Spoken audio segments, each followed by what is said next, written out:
Hello students, welcome to your next English class. I hope all of you are keeping fine and at home. Today we are doing the second chapter of your book. The name of the chapter is Amazing Animals. This chapter tells us about some experiences of our first Prime Minister Pandit Jawaharlal Nehru during his stay in various jails. आप सबको पता है कि पंडित जवाहरलाल नेहरू बहुत सालों के लिए freedom fight किया था उन्होंने और बहुत साल और इस वजह से वो कई बार जेल में भी रहना पड़ा उनको। तो हम जो चैप्टर आज पढ़ रहे हैं अमेजिंग एनिमल्स, उसमें पंडित जवाहरलाल नेहरू अपने कुछ एक्सपीरियंसेस शेयर करते हैं जब वो जेल में थे कि किस तरह से इंसानों के नहीं होने के कारण वो नेचर की तरफ ज़्यादा डिपेंडेंट हो गए थे और किस तरह से वो नेचर से और एनिमल्स से अलग अलग चीज़ें सीखते थे। तो हमें हमारा first animal which he talks about is wasp. Wasp का मतलब होता है ततैया। वो एक एक्सपीरियंस शेयर करते हैं जब एक ततैया ने उनको काट दिया था और उसके बाद वो उसको भगाने के लिए उसके पीछे जाते हैं, पर वो ततैया और उसके जो दोस्त थे उन सब ने उनका डट के सामना किया। ऑल्दो वो छोटा सा एक इंसेक्ट होता है, पर उसने पूरे फैमिली और सब जो भी इसके दोस्त थे सबको बुला के एक साथ उसको पूरा तरह से प्रोटेक्ट करने की कोशिश की अपने आप को।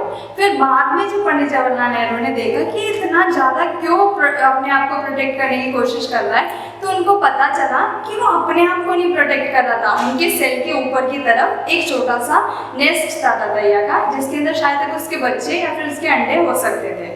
तो इस वजह से उनको वो बहुत अट्रैक्ट किया ये चीज़ कि इतना छोटा सा इंसेक्ट होने के बावजूद वो अपने बच्चों को किस तरह से यूनिटी के साथ प्रोटेक्ट करता है। ये नहीं कि मेरा बच्चा है तो मैं उसी को प्रोटेक्ट करूँगा, बट वो 15-20 ततैया एक साथ आए उनको अटैक करने के लिए। फिर उनको पता चला कि अगर मैं उसको कुछ नहीं करूँगा तो वो भी मुझे कुछ नहीं करेंगे। The animals which he talks about does not include just wasps, but bedbugs, mosquitoes, pigeons, rats, bats, snakes, monkeys, etc., etc. वो ना सिर्फ ततैया के बारे में बात करते हैं, पर हर छोटे से छोटे इंसेक्ट के बारे में भी बात करते हैं जो उनके लाइफ में उनके जेल वाले टाइम पे उनके सामने आया। Next he talks about squirrels. He shares his experience with squirrels. There were squirrels, crowds of them if trees were around. They would become very venturous and come right near us. In Lucknow jail, I used to sit reading almost without moving for considerable periods, and a squirrel would climb up my leg and sit on my knee and have a look around. And then it would look into my eyes and realize that I was on a tree or whatever it had taken me for. Fear would disable it for a moment and then it would scamper away. Little baby squirrels would sometimes fall down from the trees. The mother would come after them, roll them into a little ball and carry them off to safety. Occasionally, the baby got lost. One of my companions picked up 3 of these lost baby squirrels and looked after them.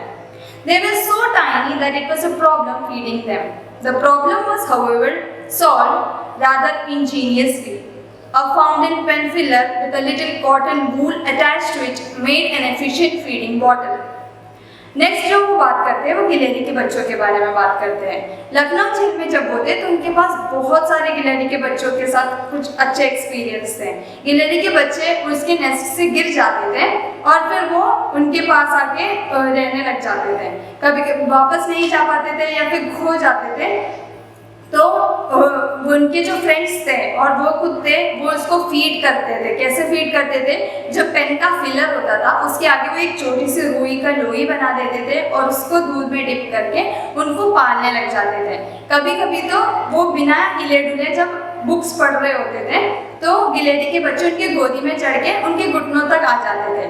फिर finally जब उनको पता चलता था कि ये पेड़ नहीं है, ये तो इंसान है शायद, या फिर कुछ भी हो, कुछ डेंजरस हो जो मुझे अटैक कर सकता है या फिर मुझे मार सकता है या फिर मेरे लिए खतरनाक हो, जब उसको ये पता चल जाता था तो वो अपनी छोटी सी आंखें बड़ी बड़ी करके वो भाग जाता था कि नहीं ये तो इंसान है या फिर कोई पता नहीं इसकी तो आंखें हैं, इसकी आंखें हिल रही है ये सोच के वो भाग जाते थे। तो स्क्विरल्स के साथ वो लखनऊ जेल में उनके एक्सपीरियंस शेयर करते कि जब वो लखनऊ जेल में थे तब स्क्विरल्स के साथ उनका एक्सपीरियंस कैसा था। next he talks about pigeons. Pigeons were found everywhere except in the Almora jail. It was a hilly area. Pigeons उनको हर जगह पे मिले, कबूतर हर जगह पे मिले कि किस तरह वो अपने अंडों का ध्यान रखते थे, अपने बच्चों का ध्यान रखते थे, अपना घोंसला बनाते थे ये सब। पर अल्मोड़ा के पहाड़ों के पास नहीं, जेल में नहीं मिला क्योंकि वो एक पहाड़ी इलाका था और वहाँ पे pigeons नहीं थे। Sometimes the jail officials would shoot them down and feed on them. Pigeons even जो जेल ऑफिशियल्स थे वो उनको मार के वो खा भी जाते थे कभी कभी। They were menas, of course. They are to be found everywhere. A pair of them nested over my cell door in Dehradun, and I used to feed them. They grew quite tame, and if there was any delay in their morning or evening meal, they would sit quite near me and loudly demand their food. It was amusing to watch their signs and listen to their impatient cries. Next वो बात करते हैं मैना के बारे में। उन जब वो देहरादून जेल में थे तो वहाँ पे दो मैना ने उनके सेल के ऊपर एक घोंसला बना रखा था और वो उसको फीड किया करते थे, उसको खाना दिया करते थे। तो ये इतने ज़्यादा अटैच हो गए अपने जवाहरलाल नेहरू से, इतने ज़्यादा उनके साथ घुल मिल गए कि अगर उनको सुबह और शाम में उनको खाने में थोड़ी सी भी देरी हो जाती थी तो वो चिल्लाने लग जाते थे, अपना अलग अलग आवाज़ें निकाल के उनको अपनी तरफ अट्रैक्ट करने की कोशिश करते थे कि हेलो हमारा टाइम हो गया है खाने का, आप खाना क्यों नहीं दे रहे हमें, इतने दिन तो दे रहे थे, अभी क्या हो गया। ऐसे करके वो इनके इतना घुल मिल गए कि वो अपना खाना डिमांड करते थे जवाहरलाल नेहरू से। Next he talk about monkeys. Monkeys यानी बंदर, उनको हर जगह पे दिखे। और यहाँ पे जो एक्सपीरियंस पंडित जवाहरलाल नेहरू शेयर करते हैं, it is about Bareilly jail. Bareilly के जेल में जब होते हैं तब का एक एक्सपीरियंस शेयर करते हैं। A baby monkey managed to come down into our barrack enclosure and he could not mount up in the wall again. The ward and some convict overseers and other prisoners caught hold of him and tied a bit of string round his neck. The parents of the little one saw all this from the top of the high wall and their anger grew. Suddenly, one of them, a huge monkey, jumped down and charged almost right into the crowd which surrounded the baby monkey. It was an extraordinary brave thing to do, for the warder and officials had sticks and lathis and they were brandishing them about and there was quite a crowd of them. Reckless courage triumphed and the crowd of humans fled, terrified, leaving their sticks behind them. The little monkey was rescued. Next वो बात करते हैं monkeys के बारे में, जहाँ यहाँ पे जो एक्सपीरियंस को शेयर करते हैं वो बरेली जेल का है। वो जो बरेली के जेल में थे तो एक छोटा सा बंदर का बच्चा उनके जेल के बराक के अंदर आ गया था। गलती से वो नीचे आया था पर वो ऊपर नहीं जा पाया क्योंकि वो बच्चा तो उसको चढ़ना नहीं आता था। तो जो ऑफिशियल्स थे जेल के, उन्होंने क्या किया, उसको पकड़ लिया और उसके गले में एक स्ट्रिंग बांध दिया और उसको खिलाने लग गए, उसको छेड़ने लग गए। उसके जो मम्मी पापा बंदर थे उनको ये देख के गुस्सा तो बहुत आया पर वो कुछ कर नहीं सकते थे क्योंकि वो जो ऑफिशियल्स थे उसका बहुत बड़ा क्राउड था और उन सबके हाथों में लातीस वगैरह सब कुछ था जिससे उनको अगर वो बचाने चाहते अपने बच्चे को तो मार भी सकते थे। लेकिन एकदम से क्या हुआ, एक बड़ा सा बंदर, ये सब जो देख रहा था, एक बड़ा सा बंदर उनके बीच में कूद गया और उन सबको डरा के, जो भी ह्यूमंस थे वहाँ पर, उन सबको डरा के भगा दिया और फिर उस बच्चे को लेके वापस दीवार पे चढ़ गया। तो पंडित जवाहरलाल नेहरू इस चीज़ से बहुत ज़्यादा ही अट्रैक्ट हुए कि किस तरह से एक बंदर अपने बच्चे को बचाने के लिए अपनी जान जोखिम में डालता है और किस तरह से उसने उसको बचा लिया। There were some animals which were not at all welcome. They appeared during the rainy season. These were scorpions, snakes, centipedes, etc., etc.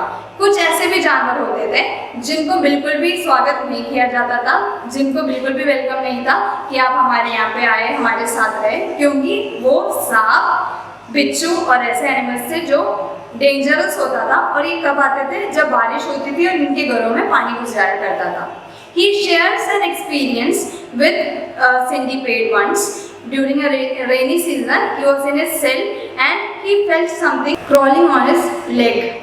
And later, when he took a torch and when he see what was climbing on its leg, he saw a centipede. He बारिश के एक time पे वो अपना एक ये share करते हैं एक्सपीरियंस कि एक बार वो जब सो रहे थे तो उनके पाँव पे बिच्छू चढ़ने लग गया और उन्हें रात को कुछ फील हुआ कि मेरे ऊपर कुछ चढ़ रहा है, तो उन्होंने एकदम से एक टॉर्च जला के देखा तो उनको वो बिच्छू दिखा और वो करंट के झटके से उठ के खड़े हो गए और उसको दूर भगा दिया कि क्या है ये, मेरे ऊपर क्या चढ़ रहा है। तो उनको डर भी लगता था इन सब चीज़ों से क्योंकि वो खतरनाक होता था, अगर काट जाता तो जहरीला होता था और प्रॉब्लम क्रिएट करता था। In Dehradun, I saw a new animal, or rather an animal which was new to me. I was standing at the jail gate talking to the jailer when we noticed a man outside carrying a strange animal. The jailer sent for him and I saw something between a lizard and a crocodile about 2 feet long with claws and a scaly covering. जब वो देहरादून की jail में थे तब उन्होंने एक नया animal देखा, एक ऐसा एनिमल जो उनके लिए नया था। वो थोड़ा बहुत छिपकली जैसा और थोड़ा बहुत मगरमच्छ जैसा दिखता था और उसके ऊपर का जो हिस्सा था वो भी बिल्कुल एक मगरमच्छ के ऊपर की परत जैसी थी। जब पंडित जवाहरलाल नेहरू ने उस आदमी को पूछा, जो आदमी उसको कैरी करके लेके जा रहा था, उस आदमी से पूछा कि इस एनिमल को क्या बोलते हैं, तो उन्होंने बोला कि इसको हम गो बुलाते हैं, यानी हम किसी पालतू जानवर वगैरह को पालते हैं तो हम उसको प्यार से कोई नाम बोल देते होंगे। तो इसी तरह से वो जो आदमी था वो उसको गो बुला रहा था, पर उसको साइंटिफिक नेम गो नहीं था। Later Pandit Jawaharlal Nehru read about the animal in a book and he discovered that the animal was called a pangolin। वो जो एनिमल था जिसको वो आदमी वो बुला रहा था, वो उसके बारे में पंडित जवाहरलाल नेहरू ने बाद में एक बुक में पढ़ा, the jungle in sunlight and shadow. इसका ये था उस बुक का नाम, FW चैम्पियन का बुक था, FW चैम्पियन इस बुक के ऑथर का नाम था। तो उस बुक में उन्होंने इस एनिमल के बारे में पढ़ा और उनको पता चला कि इसका साइंटिफिक नेम पंगोलिन है। उसके बाद फिर जवाहरलाल नेहरू बहुत सारे बुक्स पढ़ते थे तो उनको पता चल गया कि हाँ okay this animal is known as this. उनको बो वगैरह नहीं बोलते बल्कि पंगोलिन बोलते हैं। Prisoners specially long term convicts suffer most from emotional starvation. Often they seek some emotional satisfaction by keeping animal pets.